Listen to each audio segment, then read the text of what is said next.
में समसेरा मूवी को एक्सप्लेन करने वाला हूँ। मूवी की शुरुआत में हमें खमेरन जाति के इतिहास के बारे में बताया जाता है, जो कभी राजपूतों की सेना की शान हुआ करती थी। जब मुगल और राजपूतों के मध्य युद्ध हुआ तो खमेरन जाति के लोग राजपूतों की सेना के साथ खड़े हुए। अगले सीन में हमें बताया जाता है, फिल्म के वर्तमान में खमेरन जाति के लोग अब उत्तरी भारत के काजा इलाके में रहते हैं। काजा में उस समय जात पात का रंग चढ़ा हुआ था। ऊंची जाति के लोगों ने खमेरन जाति को नीची जाति का बताया और उनको समाज से बेदखल कर दिया। अब वह काजा के रेगिस्तान में रहने लगे। धीरे धीरे खमेरन जाति का अंत हो चुका था। अगले सीन में हमें समसेरा और उसके साथियों को दिखाया जाता है, जो अब डकैत बन जाते हैं, जो काजा के ऊंची जाति के लोगों पर अपना कहर बरसाते हैं, जिन्हें हर शादी में हमले का खतरा और त्योहारों पर लूट का डर सताता है। अगले सीन में हमें 1871 का दृश्य दिखाया जाता है। जाति के लोग अंग्रेजों के गवर्नर को समसेरा से अपनी हिफाजत की भीख मांगते हैं। तभी वहाँ सूत सिंह को दिखाया जाता है, जो कहता है, तुम्हारे ही पापों की सजा है। काजा में समसेरा ने आतंक मचा रखा है। गोरी सरकार के लिए फायदे का सौदा है। मुफ्त के गुलाम और 5000 तोला सोना समसेरा और उसके साथियों को पकड़ने पर ऊंची जाति के लोगों के द्वारा मिलेगा। अगले सीन में अंग्रेजों और समसेरा और उसके साथियों के साथ लड़ाई होती है। यहाँ समसेरा और अंग्रेजों के बीच एक सौदा है। यदि समसेरा आत्मसमर्पण करता है तो उसके साथियों को जिंदा छोड़ दिया जाएगा और रहने के लिए जमीन दी जाएगी। अगले सीन में समसेरा आत्मसमर्पण के लिए तैयार हो जाता है, अपने लोगों के उज्जवल भविष्य के लिए। अगले सीन में समसेरा और उसके लोग काजा के किले में दिखाई देते हैं, जहां अंग्रेजों के द्वारा भेजा जाता है। यहाँ समसेरा और उसके लोगों के साथ धोखा होता है। इन्हें कैदी बना लिया जाता है और इन पर अत्याचार किया जाता है। अगले सीन में समसेरा को एक बॉक्स में कैद करके गवर्नर के पास दिखाया जाता है। समसेरा अपने साथ हुए धोखे के बारे में पूछता है। सिंह कहता है, ऊंची जाति के लोगों ने 5000 तोला सोना दिया है तुमसे छुटकारे के लिए।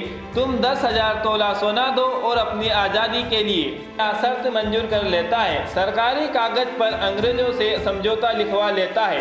अगले सीन में समसेरा को उसके लोग समझाते हैं कि वह ऐसा ना करे। समसेरा जानता था काजा के किले में गुप्त सुरंग है, जो आजाद नदी के पास निकलती है। समसेरा अब सुरंग की खोज में लग जाता है। समसेरा अपनी पत्नी से कहता है, जो कि गर्भवती है, अगर मैं पकड़ा जाऊं तो मुकर जाना। अगले सीन में समसेरा रात में किले की दीवार पर चढ़ रहा होता है। तभी उसे अंग्रेज देख लेते हैं और उस पर गोलियों से हमला कर देते हैं। समसेरा को गोली लग जाती है और वो किले की दीवार से गिर जाता है।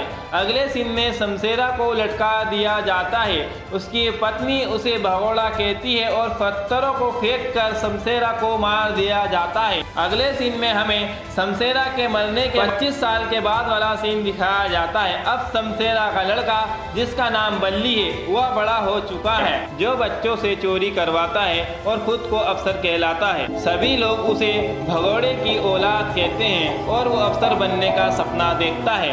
पीर बाबा उसे अफसर बनने की गुप्त ट्रेनिंग देते हैं। अगले सीन में हमें बनिए के बेटे को बताया जाता है, जो किले में राशन का सामान लाता है। बल्ली के लिए खबर लाता है अंग्रेजों की रानी का मुकुट भारत ब्राह्मण पर है। अगले सीन में हमें बल्ली सोना नाम की लड़की को, जो एक नाचने वाली है, उसको प्रपोज करता है। अगले सीन में सुध सिंह जवानों की ट्रेनिंग ले रहा होता है।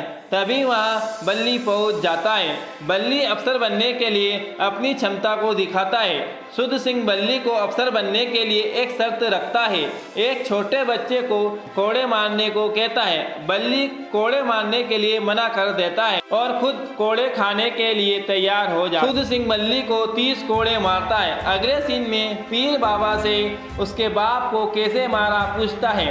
उसकी माँ उससे कहती है, तेरे बाप को पत्थरों से मारकर लटकाया गया, जिस पर मैंने भगोड़े का इल्जाम लगाया, जबकि वह भगोड़ा नहीं था, जबकि वह हमारा सरदार था। सरकारी कागज पर लिखा हुआ समझौता पढ़ लेता है जो उसके बाप से अंग्रेजों के गवर्नर ने किया था।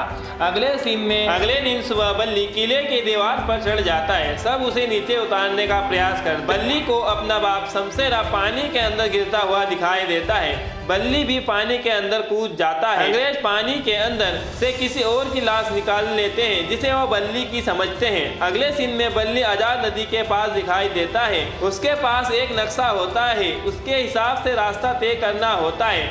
अपने सफर में दूध सिंह मिल जाता है जो उसके बाप शमशेरा का दोस्त होता है जो उसकी मदद करेगा। दूध सिंह और बल्ली नगीना शहर होते हुए जंगल में पहुंच जाते हैं। दूध सिंह एक बड़े से पेड़ को लकड़ी मारकर खमेरन जाति के लोगों को संकेत देता है।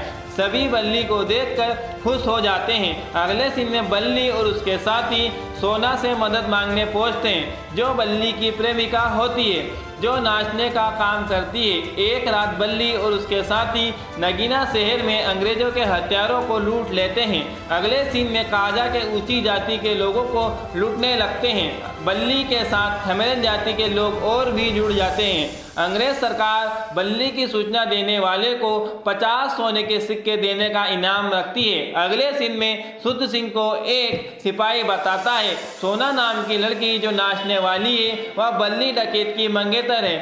जहाँ भी सोना नाचती है वहाँ पर डकैत पहुंच जाता है। अगले सीन में शुद्ध सिंह सोना को बीच चौराहे पर खाट से बांध देता है और बल्ली का इंतजार करता है। तभी वहाँ बल्ली पहुंच जाता है। शुद्ध सिंह और बल्ली के बीच में लड़ाई होती है। बल्ली सोना को लेकर भाग जाता है। शुद्ध सिंह अपनी हार की वजह से क्रोधित हो जाता है। किले में जाकर लोगों को तभी वहाँ गोरा फौजी आ जाता है जो नए शमशेरा को पकड़ने आता है। अगले सीन में बल्ली सोना से शादी के लिए कहता है। सोना शादी के लिए तैयार हो जाती है। अगले सीन में बनिया का बेटा सूचना देता है अंग्रेजों ने शमशेरा को पकड़ने के लिए नए गोरी फौजी को बुलाया है। अगले सीन में लठबाजी का प्रोग्राम को दिखाया जाता है जहां पर गोरा फौजी और बल्ली भी होता है। बनिया का बेटा कहता है एक हिंदुस्तानी और अंग्रेज फौजी के बीच लठबाजी की प्रतियोगिता हो। अगले सीन में नए गोरे फौजी और बल्ली के बीच लठबाजी होती है। बल्ली जीत कर भी हार जाता है। बल्ली गोरे फौजी को एक चिट्ठी देता है। अगले सीन में फौजी शमशेरा के इतिहास के बारे में जानने की कोशिश करता है। उसे पता चलता है कि शमशेरा और खमेरन जाति की आज़ादी के लिए 10,000 तोला सोना देने का समझौता किया था। तभी वह शुद्ध सिंह अपनी शादी की खबर लेकर सबको निमंत्रण देने के लिए आ जाता है। अंग्रेज फौजी बल्ली के द्वारा दी गई चिट्ठी को पढ़ता है। बल्ली का अगला टारगेट शुद्ध सिंह की शादी होती है जहाँ सोना लूटने के लिए आएगा। अगले सीन में शुद्ध सिंह की शादी हो रही होती है। तभी वहाँ शमशेरा हमला कर देता है। सभी को बंदी बनाकर ऊंची जाति के लोगों से सोना लूटने लगते हैं। सोना लूटकर भागते समय उनके गिरोह के सदस्य पीताम्बर को गोली लग जाती है। भागते समय सोने से भरी बोरियां गिर जाती। अगले सीन में जंगल में सभी पीताम्बर की मौत का शोक मनाते हैं। सभी ये निर्णय लेते हैं कुछ दिनों के लिए ये अपने पुराने वेश में आ जाते हैं और अपने मिशन को रोक देते हैं क्योंकि अंग्रेज इन्हें खोजने के लिए बेताब है।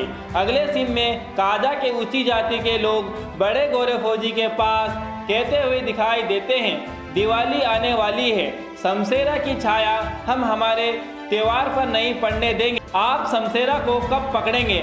गोरा फौजी कहता है आपकी मदद के बगैर यह नहीं हो सकता। वह कहता है अभी कुछ दिनों में आपने नए चेहरों को देखा है तो हमें बताएं। ऊंची जाति के लोग नए लोगों की सूचना देते हैं। अंग्रेज सिपाही उन्हें खोज कर मारते हैं। अगले सीन में बल्ली और उसके साथी जंगल में बैठे हुए होते हैं। भूरा हवा में गोली मारकर अंग्रेजों को सूचना देता है। तभी वहां अंग्रेज पहुंच जाते हैं और वहां हमला कर देते हैं। भूरा अंग्रेजों से मिल जाता है क्योंकि वह मरना नहीं चाहता। अंग्रेजों को सब जानकारी बता देता है। बल्ली और उसके साथी छुप जाते हैं। शुद्ध सिंह भूरा से पूछता है सोना कहाँ है? भूरा उंगली का इशारा करते हुए एक सूखे पेड़ को बताता है। बल्ली और उसके साथी छुप कर यह सब कुछ देख रहे होते हैं। सूत सिंह भूरा को भी गोली मार देता है। पेड़ पर गोलियों की बौछार कर देते हैं जिससे सोना नीचे गिरने लगा। तभी बल्ली की पत्नी सोना एक बच्चे को जन्म दे। सूत सिंह सोना और उसके बच्चे को मारना चाहता है। गोरा फौजी उसे ऐसा करने से मना कर देता है। अंग्रेज बल्ली की पत्नी और सोना उसके बच्चे को अपने साथ ले जाते हैं। अगले दिन में बनिया का बेटा पीर बाबा और बल्ली की माँ को इस घटना की खबर देता है। अगले सीन में बल्ली और दूध सिंह अंग्रेजों की रानी का मुकुट चुराने का आखिरी दाव लगाते हैं। अगले सीन में अंग्रेज फौजी और शमशेरा के गिरोह के सदस्यों की लाशों के साथ दिखाई देता है। ऊंची जाति के लोग यह देखकर बहुत खुश होते हैं। सूत सिंह कहता है रानी का मुकुट कल काजा आ रहा है। अगले सीन में रेल में अंग्रेज सिपाहियों के साथ रानी के मुकुट को दिखाया जाता है। तभी वहां बल्ली पहुंच जाता है। बल्ली बम रखकर रेल के कुछ डिब्बों को उड़ा देता है। रानी के मुकुट के पास पहुंच जाता है। अंग्रेज सिपाही और बल्ली के बीच लड़ाई हुई। बल्ली रानी का मुकुट अपने साथ ले जाता है। अगले दिन काजा शहर में खबर पहुंचती है शमशेरा ने रानी के मुकुट को चुरा लिया है। अगले सीन में गोरे फौजी को फोन पर मुकुट वापस लाने के लिए कहा जाता है। तभी उसके ऑफिस के बाहर तीर आकर लगता है। उस पर एक चिट्ठी रहती है। शमशेरा कहता है 48 घंटों के बाद काजा के किले में मिलेंगे, तुम्हारी इज्जत देने और हमारी आज़ादी लेने। अगले सीन में फौजी और उसके सिपाही काजा किले के बाहर शमशेरा का इंतजार करते हैं। तभी वहां बल्ली आ जाता है। तभी सूत सिंह और उसके सिपाही अंग्रेज फौजियों पर पीछे से हमला कर देते हैं। गोरे फौजी के साथ सूत सिंह धोखा करता है। वह नहीं चाहता है कि शमशेरा और खमेरन जाति के लोग आजाद हो जाएं। अगले सीन में सूत सिंह बल्ली को बहुत मारता है। बल्ली बुरी तरह घायल हो जाता है। किले के अंदर पीर बाबा शमशेरा की सच्चाई बताते हैं और सभी लोगों को उत्साहित करता है। सभी लोग उत्साहित हो जाते हैं। अगले सीन में सूत सिंह बल्ली को गोली मारते समय बहुत सारे कौवे सूत सिंह और उसके सिपाहियों पर हमला कर देते हैं। अगले सीन में खमेरन जाति के लोग किले का दरवाजा तोड़ देते हैं। तभी शमशेरा को होश आ जाता है। खमेरन जाति के लोग सिपाहियों पर हमला कर देते हैं। शमशेरा सूत सिंह को बहुत मारता है, अपने कोड़े खाने का भी बदला लेता है। फिर अगले सीन में सूत सिंह को किले के दरवाजे से लटका दिया जाता है। बल्ली की माँ और खमेरन जाति के लोग सूत सिंह पत्थरों को फेंक कर सूत सिंह को मार दिया जाता है। अगले सीन में बल्ली और खमेरन जाति के लोग जो किले में कैद थे यहाँ से सब चले जाते हैं।